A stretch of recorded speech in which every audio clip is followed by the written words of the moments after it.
Hello friends, welcome to my channel Jharkhand English Speaking Course.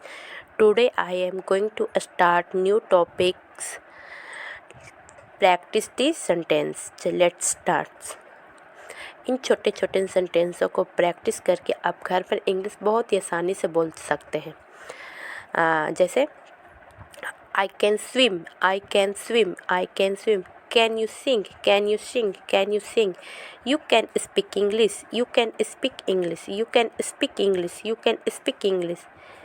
She can ride a bike. She can ride a bike. She can ride a bike. Can you believe me? Can you believe me? Can you believe me? Can you believe me? She can run fast. She can run fast. She can run fast. यदि आपको ये video पसंद आ रहा है तो please हमारे channel को like share and subscribe कीजिएगा। नेक्स्ट है he can jump high, he can jump high, he can jump high. Can you write a poem, can you write a poem, can you write a poem. Next है can you bring me a glass water, can you bring me a glass water.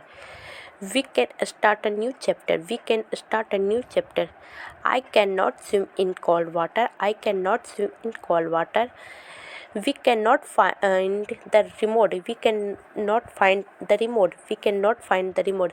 यदि ये video पसंद आए तो please हमारे channel को like share and subscribe कीजिए और आपको इस टाइप का सेंटेंस चाहिए तो प्लीज़ कमेंट बॉक्स में कमेंट कीजिए।